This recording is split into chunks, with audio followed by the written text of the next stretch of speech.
What's going on, guys? Dragon Ball Super episode 58. Let's talk about my favorite moments. So this episode wasn't really like an action-packed episode, but it was great for the story progression.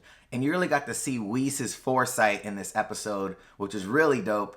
So let's get into it. So Whis shows up in the present time with Lord Beerus and Supreme Kai together, like the entire set, which was really crazy to see, actually.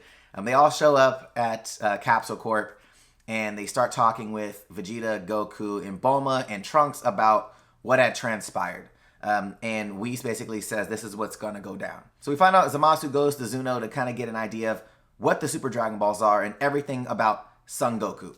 Now, at the time, we didn't really understand why.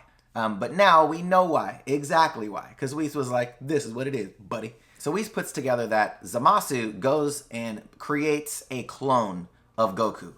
An evil apprentice based off of Goku. So a clone of him that he's going to train. And then a year later wishes for immortality for himself.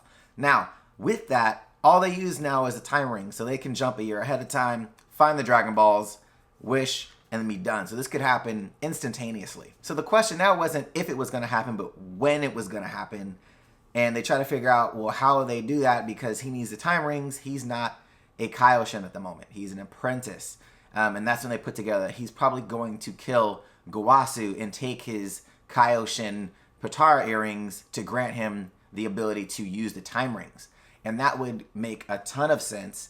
But they were like, look, let's go there peacefully, figure out what's going on first. Obviously, Beerus just wanted to destroy shit.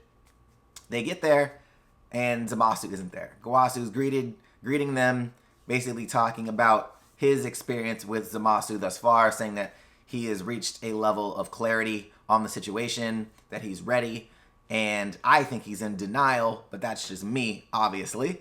And then, come to find out, Zamasu had already returned, prepping this tea that would probably kill Gowasu. We see in the preview for the next episode, Gowasu's about to drink this tea and kind of collapses. So we can assume that he's out to kill Gowasu. That's really the meat and potatoes of the episode. But personally, I thought it was fantastic. It was cool because this actually pushes the story forward.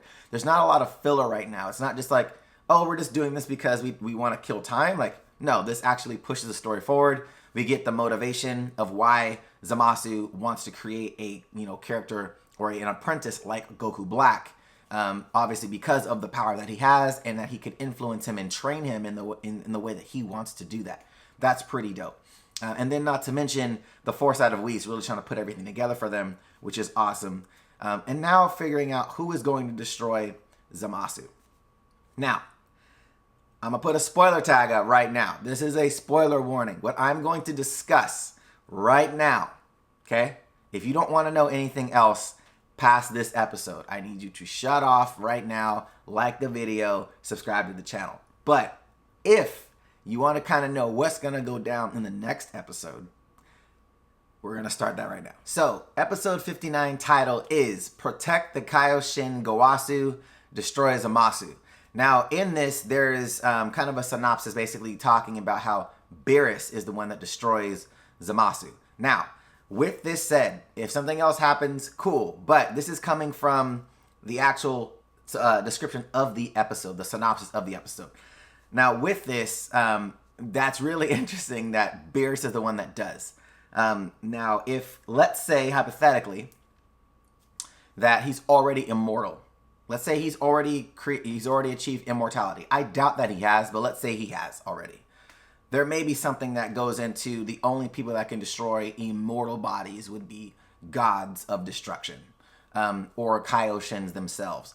I don't know if that happened already, but I'm just assuming if he's already achieved an immortal status, that Beerus or Supreme Kai would be the only people to be able to destroy him.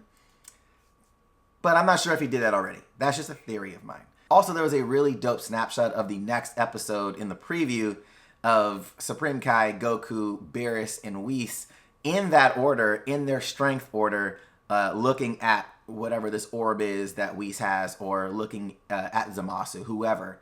But it was just dope to see them all standing in their actual strength order. That was pretty dope. I mean, whatever. It's not that big of a deal, but I thought it was pretty dope. So yeah, all in all, episode 58 was dope. I really enjoyed it. I thought, like I said before, it pushed the story forward. We get a little bit more background about Zamasu, not background, but kind of foreshadowing what he's planning to do.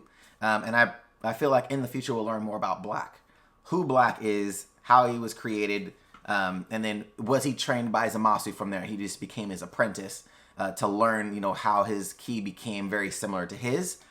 I'm not really sure, but we'll find that out in the upcoming weeks. I do believe there's a week break. I think there is. I think. I'm not sure. I'll find that out for you guys and leave it in the description. But just so you guys have a heads up, I leave the country the 23rd of September. So about 2 weeks from now. This next week, I'll be going back to Vegas, visit my family. So I'm going to try to do my best to get videos up while I'm there. But this is like my last 2 weeks in the US before I move to Australia. So I'm going to try my hardest to get a couple of reviews done, episode reviews as well. Anything for Flash as far as the Rebirth series. But I'm going to be getting rid of a lot of my lighting setup, speakers, things like that. So if the production goes down a little bit as far as lighting and things like that, bear with me. I'm in transition right now. I don't want to bring all this stuff to Australia. But other than that, guys, if you guys like this video, hit that thumbs up button, show your boy some love. And if you haven't subscribed to the channel yet, you're going to want to do that. Hit that APP logo in the corner to subscribe to the channel. Or if you're on mobile, hit the subscribe button. And if you're on Snapchat, follow your boy at Adonis Xavier. All right, guys, till next time. See you later.